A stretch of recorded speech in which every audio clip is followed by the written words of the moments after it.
Mais uma vez, nosso boa noite, nosso abraço fraterno a todos. Que Jesus, o Mestre Amantíssimo, ampare a todos nós e nos dê a sua paz. Bem, hoje nós iremos falar, como foi dito, de um tema importante, nossa opinião, porque trata-se da vivência mediúnica. Certamente, nossos irmãos devem ter ouvido muitos médiuns, muitos palestrantes falar da parte técnica da mediunidade. Mas nós iremos falar de um elemento da mediunidade muito importante, que é a vida do médium. Como a mediunidade se insere na vida do médium, a vivência mediúnica, o dia a dia do médium, as suas sensações, as suas emoções, a maneira como ele encara os trabalhos mediúnicos, é muito importante, porque todos nós, conforme disse o Livro dos Espíritos, conforme está escrito nas obras da codificação, todos nós somos médiuns, variando naturalmente a graduação, o tipo de tarefa a se desempenhar na reencarnação, em nossos compromissos reencarnatórios. Todos nós temos um grau de sensibilidade. Viemos da vida espiritual e é natural que tenhamos uma ligação psíquica da casa da qual viemos.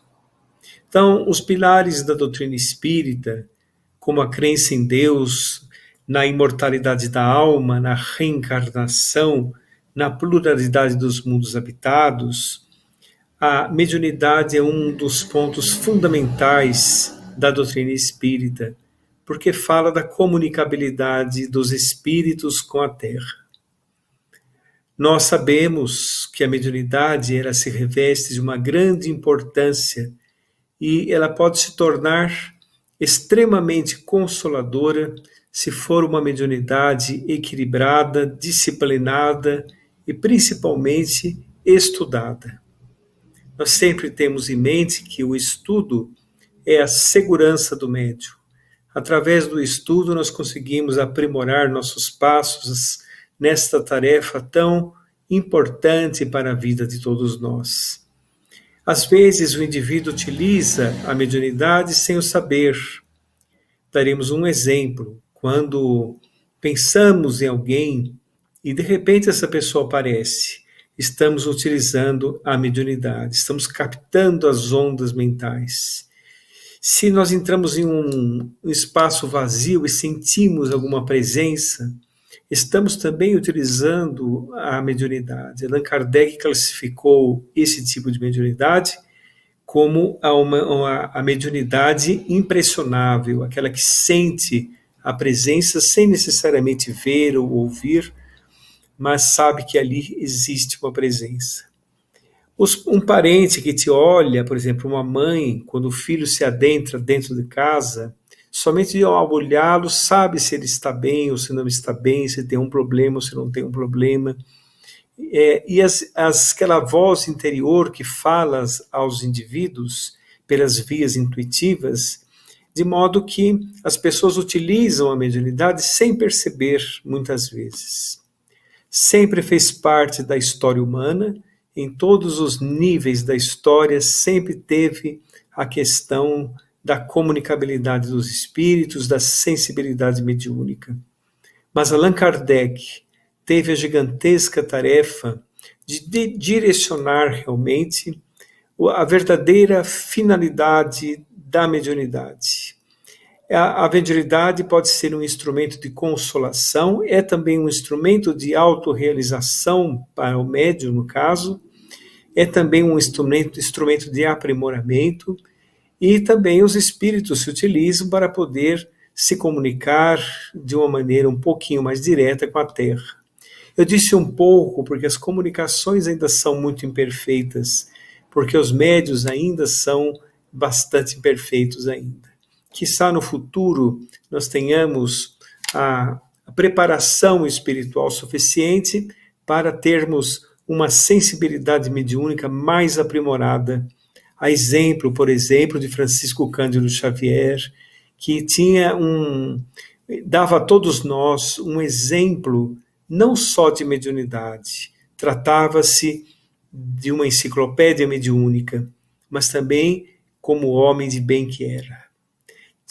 Seu exemplo como homem e seu exemplo como médium. O médium se refletia no homem e o homem se refletia no médium, dando uma visão perfeitamente equilibrada da função da sensibilidade do médium como deve ser. Agora, uma questão importante para todos nós entendermos é como o médium deve agir para poder ter equilíbrio em seu trabalho. Nós todos observamos que estamos em um mar mediúnico, um mar vibratório, aliás. Nós estamos cercados de vibrações variadas, e essas vibrações são vibrações que chegam até o médium, que tem uma sensibilidade um pouco mais acurada, das formas mais radicalizadas possíveis. Então, o médium tem que evangelizar o seu coração. Quando ele evangeliza seu coração, quando ele se aprimora dentro da medicação maravilhosa do Evangelho, que vem dirimir os nossos equívocos da alma, equívocos esses que vêm de tendências longínquas ou vêm de agora, e que, sem dúvida, criam barreiras para a nossa evolução. Quando o médium estuda o Evangelho e se aprimora no Evangelho, ele cria em torno de si uma psicosfera positiva, fazendo com que os benfeitores espirituais, que querem o bem da humanidade, são espíritos de pessoas de bem desencarnadas, possam se aproximar e realizar com aquele médium que empresta o seu veículo físico para que o espírito possa exercer determinado tipo de trabalho. Trabalhos esses que podem ser variados, não é? Desde o trabalho da fluidoterapia, a psicofonia, efeitos físicos, trabalhos voltados à saúde. Existem tantos trabalhos que os espíritos podem realizar através da mediunidade. Mas quando se evangeliza o coração, o médium começa a entrar em um padrão de pensamento muito interessante. Começa a perceber que ele não trabalha para os homens da terra, nem para as homenagens do mundo. Começa a perceber que, diante dos caminhos que se apresentam, que nem sempre são caminhos tão fáceis, é Jesus que é a finalidade. O médium trabalha para Jesus e que permite com que ele tenha esta questão da mediunidade em si, servindo para seu próprio aprimoramento, inclusive. Porque mediunidade é vida na própria vida. Nós todos que estamos na seara mediúnica sabemos das dificuldades. O médium, certa vez nós comentamos em uma live há pouco tempo atrás, que a única diferença de uma pessoa que não tem uma mediunidade tão ostensiva para um médium que tem a mediunidade ostensiva é que ele precisa se vigiar um pouco mais do que as outras pessoas, porque é uma pessoa comum. É uma pessoa que tem os seus problemas, tem suas ansiedades, tem os seus medos, inclusive. É uma pessoa que tem as suas preocupações, que não pode deixar de trabalhar na vida comum, porque tem a questão de que se a mediunidade está atrapalhando o seu trabalho de ordem material também, sua convivência com a família, está atrapalhando um outro estudo de aprimoramento profissional, por exemplo, que você precisa fazer, se a mediunidade está atrapalhando a sua vida comum, tem alguma coisa errada. É preciso regular, é preciso equacionar os horários da forma correta para que a vida ela seja equilibrada em todos os sentidos, tanto na prática mediúnica quanto na prática da vida comum. Então, a questão da mediunidade deve ser olhada com muita seriedade. Muitas pessoas se adentram à casa espírita, estudam o livro dos médiuns e outros cursos da casa, e vão para o desenvolvimento mediúnico. Certamente, a espiritualidade irá apresentar alguns quadros de dor, alguns quadros de angústia, para que o médium seja aprimorado no instrumento que ele elegeu para si mesmo. Ele elegeu para si mesmo ser um instrumento da espiritualidade. Então tem que ter a consciência de que vai deixar, por exemplo, em determinado horário, o conforto, a segurança da sua família, da sua casa, para se encontrar com a dor. E muitas vezes esta tarefa exige de nós bastante tolerância e paciência, bastante aprimoramento de nossos sentidos morais. Por isso que o Evangelho é um importante instrumento de aprimoramento. Através do Evangelho nós vamos perceber que as vicissitudes que aparecem na tarefa não devem ser motivos para desistência. Lembra-se do Evangelho quando diz a questão dos bons espíritas e dos maus espíritas. Gostaria apenas de lembrar esse capítulo, abrindo um parênteses, para nós meditarmos a respeito disso. Lá diz, primeiramente no primeiro parágrafo, uma questão muito importante. Os bons espíritas são o reflexo do subtítulo anterior. Subtítulo anterior, o homem de bem. Então, o espírita tem que se concentrar a cada dia para se tornar um homem de bem. Porque ele conhece as leis de causa e efeito. Ele sabe que o que ele plantar agora, ele vai colher nesta encarnação e nas próximas. Ele sabe a responsabilidade com as vidas que aparecem à nossa frente. E que se nós olharmos essas vidas com os olhos da fé, elas tornam-se mensagens vivas para o nosso aprimoramento espiritual. Ele tem todos os elementos dentro da doutrina espírita para exercitar os seus sentidos morais para se tornar um homem de bem. Então, os bons espíritas, lembrando a pergunta que Allan Kardec fez aos espíritos da codificação, que é o espírita, é aquele que empreende um esforço pessoal. Não é o vizinho, não é o médium, não são os parentes, não são os filhos, um esforço pessoal para ser hoje melhor do que ontem e amanhã melhor do que hoje. Reconhece-se o verdadeiro espírita por sua transformação moral. Olha que maravilha! É a mesma coisa que nós nos encontrarmos às portas de Damasco e aparece esta mensagem redentora que é a doutrina espírita, esclarecedora de fé raciocinada, não dogmática, não simbolista, uma fé racional, e apresenta um novo panorama de fé para todos nós. A fé com obras. Então, os bons espíritas devem se esforçar para se tornar homens e mulheres de bem, para que ele consiga exemplificar o cristianismo redivivo, que é a própria doutrina espírita. Porque certa vez Emmanuel, conversando com Chico Xavier, relatou que quando uma pessoa se adentra à casa espírita, a primeira coisa que ele observa é se o espiritismo está de acordo com aquilo que ele está acreditando no momento, ou que ele acredita.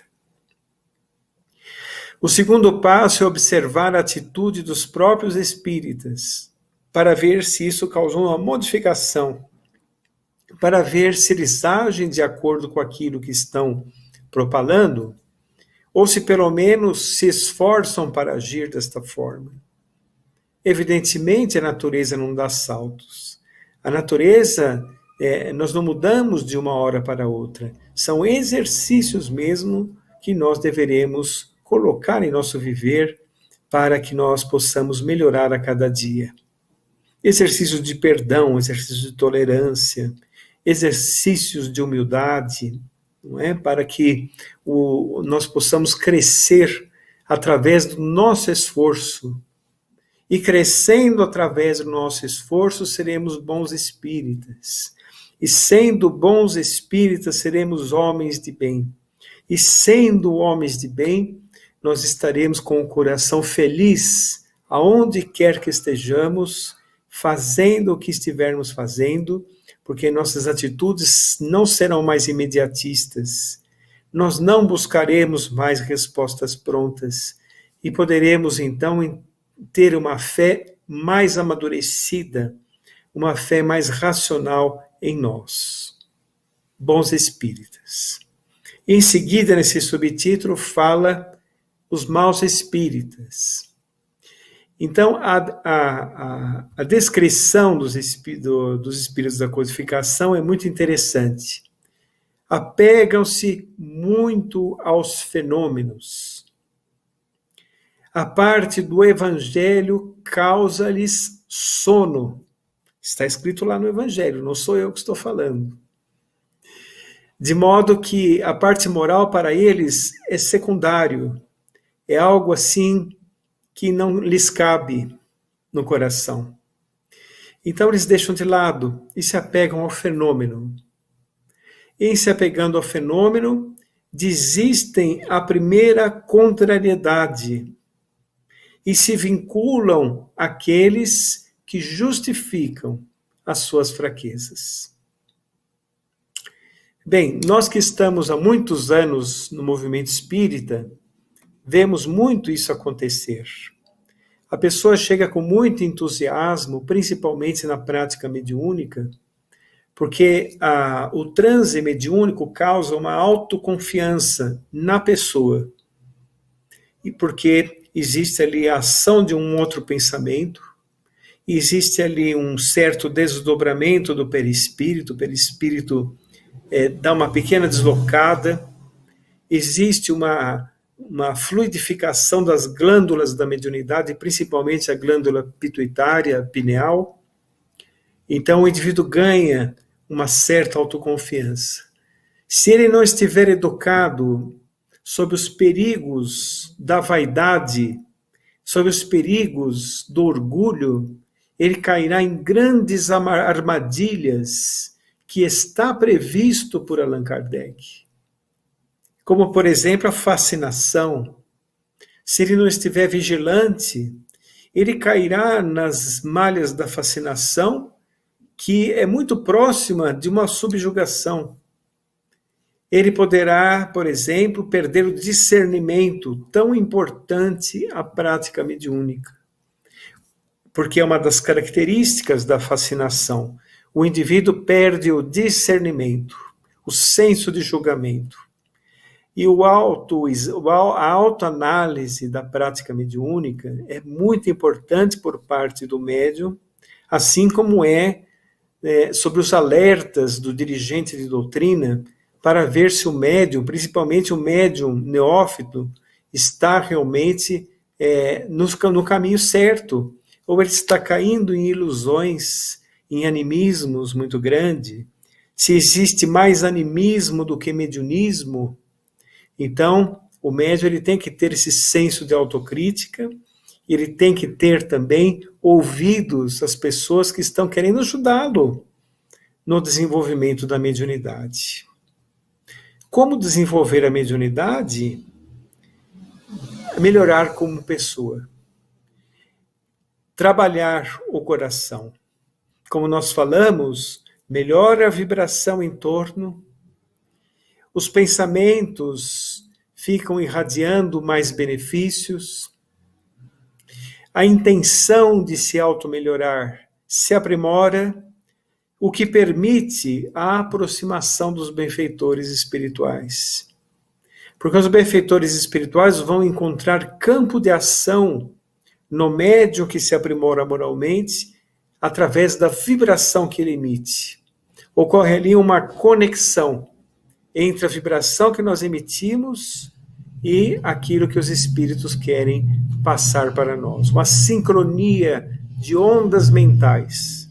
Quando existe essa sincronia, também com o esforço do médium, então ocorre ali a comunicação da forma que deve ocorrer. O médium precisa estar consciente da sua responsabilidade quando aparece à sua frente uma pessoa aflita, desesperada, uma pessoa que está precisando de uma consolação. Tem muitas coisas que o médium não pode dizer. Quando os espíritos mostram um quadro, quem aqui pratica a mediunidade, que está nos ouvindo, vai saber disso. Quando é para nós falarmos uma informação, parece que fica preso aqui na garganta, enquanto você não falar, não passa aquela sensação. E quando não é para falar, o médium sabe, se ele estiver vigilante. Porque o médium não é adivinho, o médium ele não é conselheiro sentimental de casais, por exemplo. O médium tem que exibir as informações que os espíritos passam.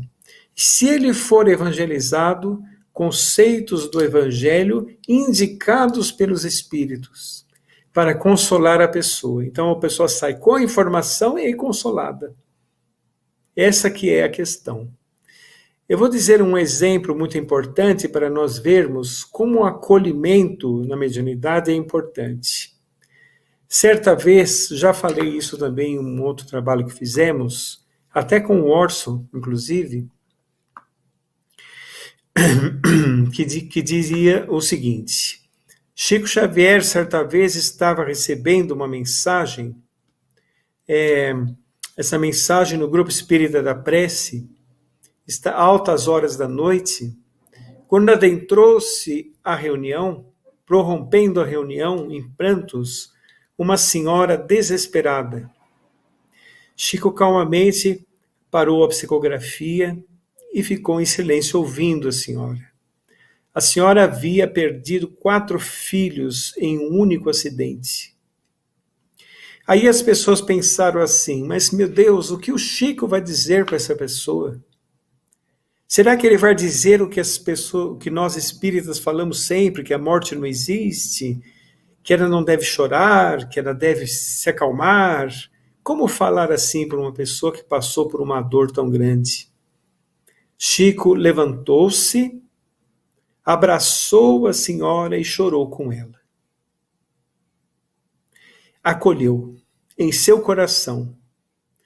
Depois, com o tempo, ele explicou as questões da doutrina, quando ela já havia se acalmado, quando ela já havia se equilibrado naquelas funções, daquela questão que ela estava ali, em alto desespero. E depois, um dos filhos se comunicou pela psicografia, não é?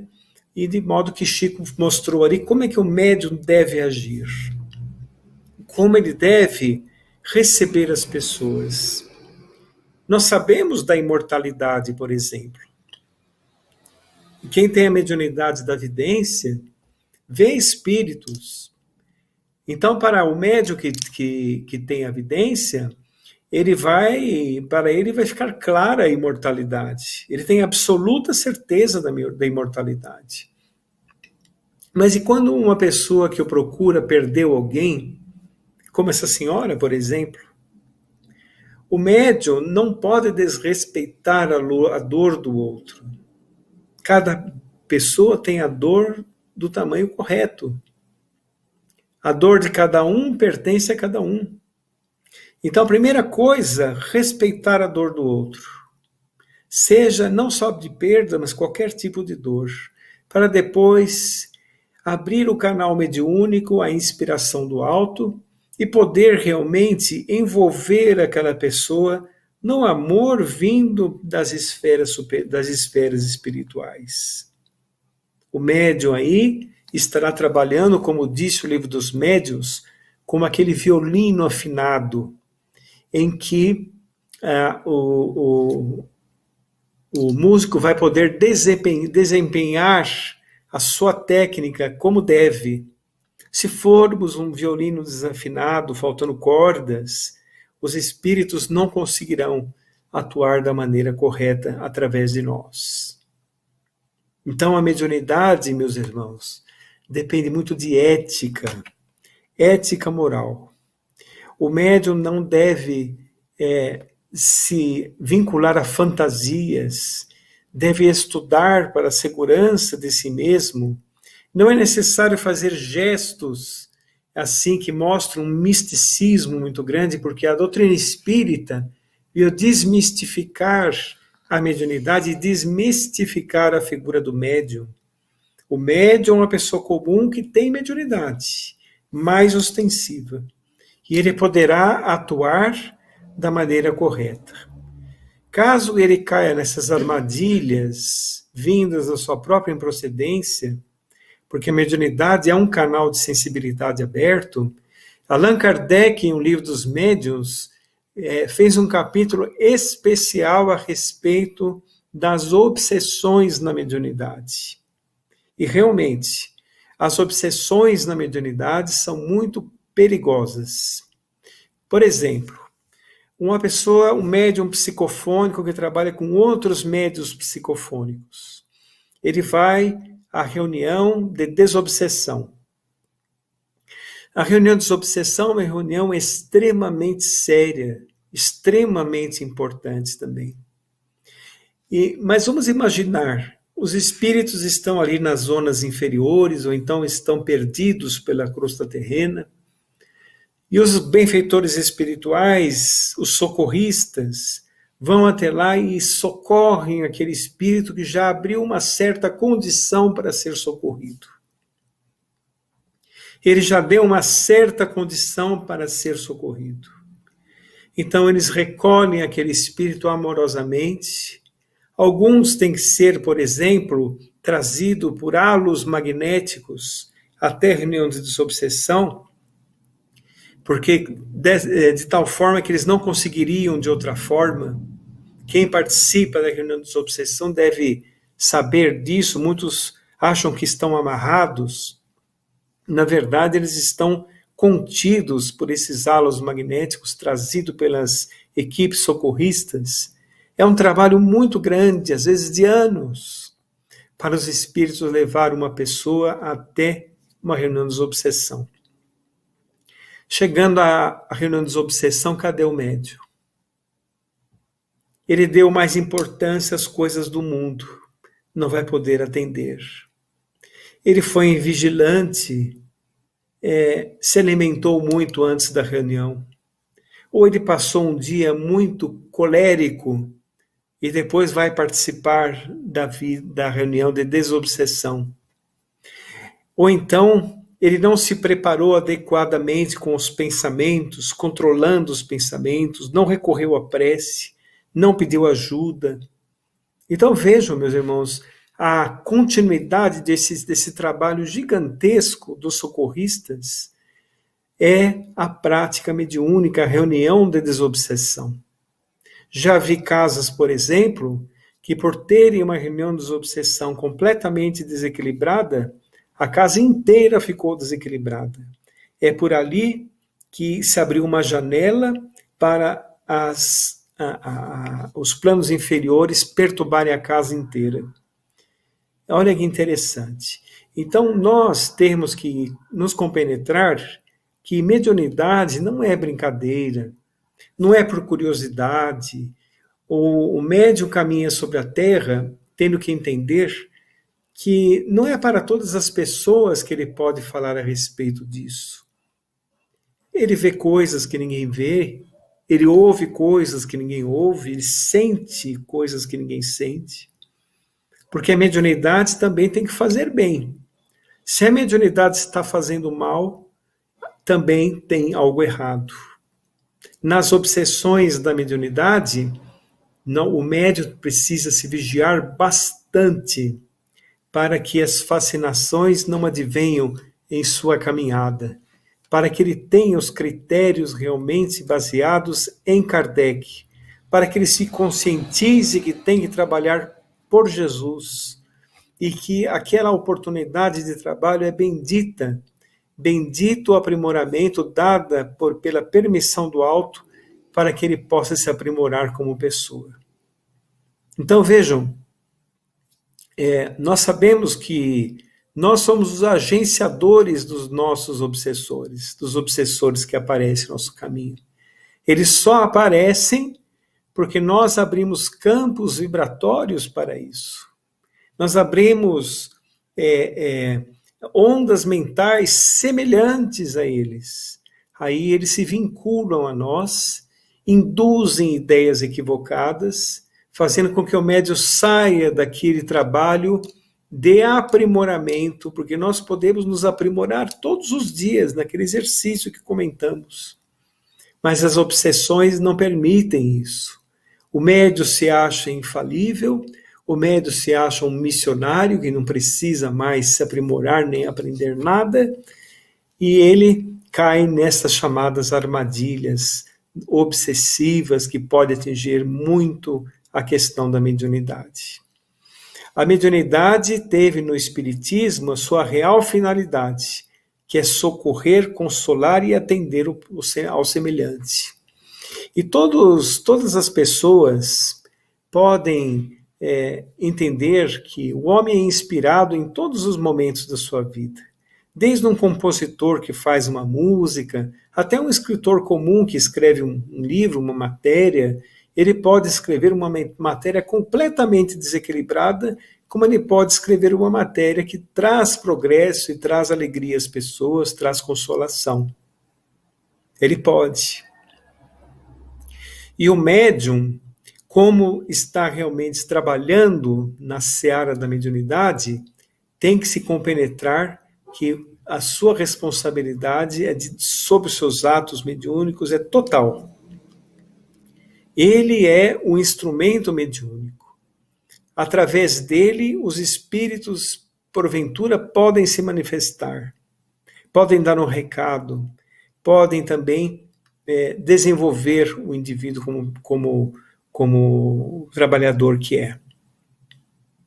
Agora, o início da mediunidade tem que ser também muito observado. Hoje em dia nós não temos mais aquela mediunidade como na época de Kardec, existia muito efeito físico. Temos ainda, mas muito raro.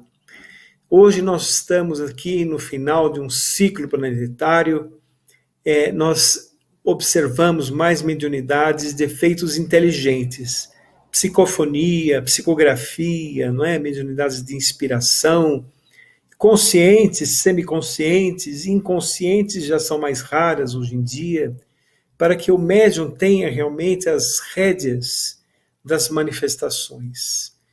Há pouco tempo, 50 anos, 60 anos, existia muitas mediunidades inconscientes. E por ser inconsciente, uma desobsessão, por exemplo, era muito difícil. Muitas vezes tinha que se amarrar o médium para que o médium não se machucasse. Hoje em dia não, hoje em dia as comunicações já são semiconscientes. E por serem semiconscientes, o médium tem sim controle daquilo que está se manifestando. Ele pode controlar sim.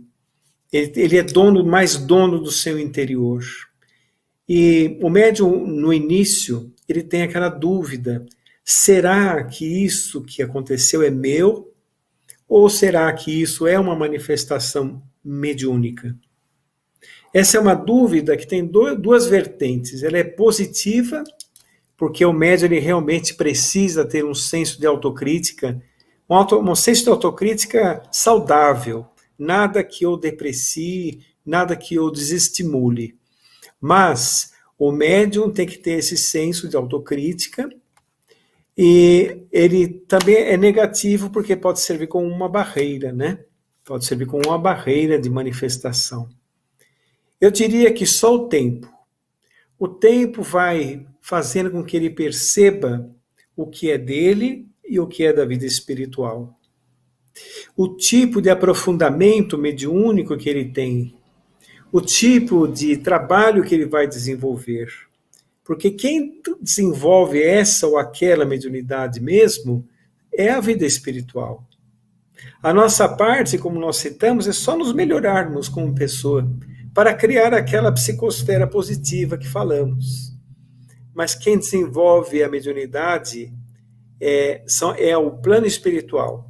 É claro, com o nosso esforço, com a nossa frequência, as reuniões, com a nossa disciplina, não é? Nós damos os elementos, mas o tipo de mediunidade que desenvolve é a vida espiritual. Por experiência própria, aqui nós sabemos que a mediunidade ela vai mudando através do tempo, de acordo com a tarefa que você abraça. Ela vai transitando entre as tarefas, vai se modificando. Vocês vejam, por exemplo, nesta época que nós estamos de pandemia, os médios fechados dentro de casa, sem poder participar das reuniões, né? Nós sabemos que a mediunidade gera uma pressão mediúnica também. Por isso que, por exemplo, um jovem, muito jovem, um adolescente, por exemplo, uma criança, não pode ter a mediunidade desenvolvida porque não dá conta das pressões que a mediunidade impõe, não é? E mesmo porque não teve, às vezes, tempo para estudar as questões da mediunidade, estudar o Evangelho, estudar o Livro dos Espíritos. Mas os médios fechados dentro de casa, eles têm que direcionar a sua mediunidade para um outro fator. Faz preces à distância. Recebe nome de pessoas enfermas. Faça um trabalho de fluidificação à distância. Peça aos amigos espirituais para poder trabalhar em desdobramento, em socorro daquelas pessoas que estão necessitadas. Tem outras maneiras de atuar, não é, mediunicamente, mas tem que ter a disciplina. Certos tipos de mediunidade não se pode, por exemplo, fazer dentro de sua residência, como, por exemplo, uma desobsessão, não é? É necessário que o ambiente de desobsessão seja um ambiente preparado pelos espíritos amigos, que eles tenham realmente preparado vibratoriamente aquele local, que é aquela sala de desobsessão, onde a vibração é diferente. Se você se adentrar numa casa espírita, ir à sala de passes, ir à sala de desobsessão, verá que são vibrações diferentes para cada tipo de trabalho. Então, essas disciplinas são muito importantes, não é? Muito importantes. Agora, e quando o médium adoece, e quando o médium tem algum problema, às vezes problema financeiro, às vezes problema familiar, não é? Como ele deve agir? Ele deve trabalhar. Enxugue as lágrimas e trabalhe. Porque ali você vai encontrar a consolação que necessita. As dificuldades não vão se modificar porque você deixa de trabalhar ou trabalha. Mas você trabalhando, fortalecerá o seu interior e você irá resolver os seus problemas que cabe a você resolver de uma forma mais correta. Eu me lembro sempre, nós estávamos falando aqui de Francisco Cândido Xavier, certa vez perguntaram para o Chico, tem inclusive na internet muito essa gravação, que perguntaram assim, Chico, por que você tem companhia de Bezerra de Menezes, de Emmanuel, de Sheila, de Meimei? Por que você está tão doente, Chico? Eles não te auxiliam? E Chico respondeu assim, eu ficaria com vergonha de chegar ao mundo espiritual e dizer que eu não passei nada. O médium não tem privilégios. Ele passa aquilo que qualquer pessoa passa. E tem que dar testemunho da sua ação junto à espiritualidade, junto aos espíritos. Olha que beleza. O médium não tem privilégios. E realmente isso. Mediunidade não exime, ele até completou dizendo assim, o que eu tenho é perfeitamente comum a uma pessoa que já está octogenária. Na ocasião ele estava octogenário, que é o desgaste do corpo físico. Chico, além dos trabalhos pesados profissionais que teve, trabalhou arduamente, né, utilizando o seu vaso físico de uma maneira que talvez nós não conseguiríamos. Nós sabemos de relatos, por exemplo, de Chico, que tinha as reuniões de psicografia que começavam às 7 da noite, que se estendia madrugada fora até 4, 5 horas da manhã, e tinha essa reunião de segunda, sexta e sábado. Conversando certa vez com um amigo nosso lá de Uberaba, do Grupo Espírita da Prece, fazíamos de vez em quando evangelho ali, esse amigo nosso, ele era o barbeiro de Chico Xavier, muito amigo de Chico. Ele disse assim, olha, na reunião de sexta para sábado, Chico dormia muitas vezes de terno. Dormia muito pouco, 1 hora, 2 horas, acordava e já ia para o trabalho. A reunião de sexta tinha acabado às 5 da manhã. Ele ainda ficava com os companheiros até umas 6, 7 horas, conversando, tomando café, a despedida. No dia seguinte, às 9 da manhã, 8 da manhã, lá estava Chico também na distribuição de donativos às comunidades carentes para à noite ter a outra reunião de psicografia. Mas Chico era um missionário, era muito difícil acompanhar um missionário, as pessoas muitas vezes tinham que revezar. Agora, ele é o exemplo da dedicação mediúnica, com todos os problemas de saúde, com todos os problemas que ele tinha, problemas que nós não conhecíamos, que acontecia realmente nos bastidores da sua tarefa, atacando espiritualmente, inclusive, Chico sempre firme e fiel a Jesus. E muitas vezes nós estamos com uma pequena dorzinha, com um pequeno probleminha e já falhamos na tarefa. Então nós temos que nos atentar a isso. Nós temos que realmente ter aquela convicção. Temos que ter realmente o Evangelho em nosso coração, que é uma medicação aliviando as nossas chagas morais. E bendito aquele que se compromete com a tarefa mediúnica e consegue realmente vencer as suas próprias barreiras e seguir adiante. Anos afora, a vida inteira, não vai se arrepender. Então nós entendemos que quantas vezes, às vezes nós trabalhamos no atendimento fraterno, por exemplo. O atendimento fraterno é um dos lugares que você pode exercer a mediunidade. Quantas vezes eu consolei pessoas que tinham o mesmo problema que eu? Muitas vezes. Eu saí consolado junto com a pessoa. Então vejam, se eu tivesse ficado em casa remoendo aquele problema, seria muito pior. Fomos à tarefa e nos saímos bem da tarefa. No dia seguinte estávamos felizes e contentes para seguir. Então a tarefa mediúnica tem essas particularidades. O médium não tem privilégios, mas ele recebe um auxílio que com o tempo ele vai sentindo, vai lhe dando segurança na tarefa mediúnica. Aí a resposta aos médiuns que estão começando na mediunidade, na sensibilidade mediúnica, estão educando a sua mediunidade, o uso da mediunidade, para que perseverem e esperem o tempo calmamente. Sejam tranquilos na tarefa mediúnica, mas constantes, estudiosos e vigilantes, e disciplinados.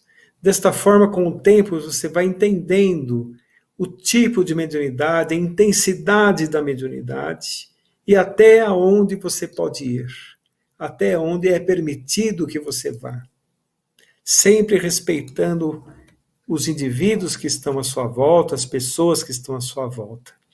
Então, realmente, a classificação das mediunidades, todas estão ali no Livro dos Médiuns. O Livro dos Médiuns deve ser estudado por todos os espíritas, mesmo que não tenha uma mediunidade ostensiva. Porque aquele que estuda pode vir a ser, por exemplo, um dirigente da casa, um dirigente da desobsessão, um doutrinador, né, dos espíritos durante a desobsessão, ou ele pode servir de alerta àqueles médiuns que estão desviando do caminho. Quando ele vê uma pessoa que pratica a mediunidade, ele vai saber o que ele deve esperar daquela mediunidade. Porque nós sabemos, se nós virmos uma placa dizendo médium fulano resolve os seus problemas, não é verdade. Não cabe ao médium resolver os problemas de ninguém. Ele é aquele intermediário. E nossos problemas são os remédios abençoados de evolução que nós temos em nosso caminho para nos aprimorar como espíritos. O que os médiuns podem fazer é dar aquele norte daquilo que os espíritos inspiram, daquilo que ele leu no Evangelho, ele pode transmitir pelas vias da inspiração, para aquela pessoa encontrar ali uma resposta, para que ela mesma vá resolver os seus problemas que cabe a ela em seu desenvolvimento evolutivo, a cada vida que se sucede. Então veja como é sutil, não? Mediunidade é muito sutil. E os passos do médium devem ser muito bem pensados. O médium precisa ter postura. Ele não pode, por exemplo, agir de uma maneira na casa espírita e fora da casa espírita agir de outra maneira. Ele não pode, por exemplo, se vincular a viciações. O médium não pode se vincular a qualquer tipo de viciação, porque é uma porta aberta às obsessões. Cada vez mais que se desenvolve a mediunidade, mais sensível a essas manifestações estaremos. Agora, todos nós somos donos do nosso interior. Nós podemos controlar essas manifestações para que elas não atrapalhem a nossa vida comum. No caso da vidência, por exemplo, a pessoa está andando pelas ruas, ela tem evidência. Ela pode perceber que numa determinada esquina tem um quadro espiritual um pouco complicado. Com a experiência, ela vai aprender a desfocalizar aquele quadro, mesmo sabendo que ele está lá. E ele, então, aquele quadro não vai influenciá-lo. A pessoa com mais experiência mediúnica vai participar de um trabalho de desobsessão e vai sair do trabalho de desobsessão bem, sabendo que ele não deve levar o trabalho de desobsessão consigo. Ele não deve comentar o que foi falado no trabalho de desobsessão. Ele tem que entender que todos aqueles quadros que ele viu é semelhante ao médico que atende um paciente, que deve manter o sigilo diante do trabalho desobsessivo. No caso da vidência, nós comentamos, nem tudo que o médium vê ele pode falar. No caso da psicografia, enquanto ele não tiver um absoluto desenvolvimento mediúnico, deve se abster, por exemplo, de receber mensagens de ordem familiar em público, ou para algumas pessoas, se a sua mediunidade, por exemplo, não é uma mediunidade semiconsciente ou semimecânica, porque pelas vias intuitivas pode haver erros, descredenciando assim a sua mediunidade perante os outros. Então a responsabilidade é muito grande. Devemos ter aquela sintonia suave entre os espíritos e nós. É uma sintonia fina da vibração emitida por seus pensamentos e aquela que nós temos que nos esforçar para atingir. Aquela onda vibratória benéfica que irá beneficiar as pessoas que nos cercam, cercam o médium, para tentar ali encontrar uma consolação. Consolar é muito bom. Consolar é um remédio para a nossa própria alma, porque nós também seremos consolados. Às vezes, o médium é consolado não por um problema que ele expõe, às vezes um problema lá profundo do seu ser, que quando no trabalho mediúnico ele se vê fortalecido para resolver. Então, através da mediunidade podemos realmente examinar cautelosamente as questões espirituais nossas e dos outros também. Eu gostaria então de encerrar esta palestra, que é onde nós falamos um pouco de vivência mediúnica. A vivência mediúnica são aqueles passos do dia a dia do médium, do dia a dia de trabalho mediúnico. um dos pilares principais da doutrina espírita. Gostaria de encerrar com uma prece recebida por Francisco Cândido Xavier, do espírito de José Silvério Horta, que fala um pouco do mundo que vivemos e da forma que nós devemos caminhar sobre a terra. Pai nosso que estais nos céus, na luz dos sóis infinitos, Pai de todos os aflitos deste mundo de escarcéus, santificado seja o teu nome sublime, que em todo o universo exprime ternura, concórdia e amor. Venha a nós o teu reino de bondade, de paz, de claridade, na estrada da redenção. Cumpra-se seu mandamento, que não vacila nem erra, nos céus como em toda a terra, de lutas e sofrimento. Livra-nos de todo mal, dá-nos o pão no caminho, feito na luz do carinho do pão espiritual. Perdoa-nos nossos débitos tenebrosos, de passados escabrosos, de iniquidade e de dor. Auxilia-nos nos sentimentos cristãos a amarmos aos nossos irmãos que ainda vivem longe do bem. E com a proteção de Jesus, livra nossa alma do erro deste mundo de desterro, ainda distante de vossa luz. Que a nossa ideal igreja seja o altar da caridade, onde se faça a vontade de teu bendito amor. Muita paz a todos, fiquem com Deus.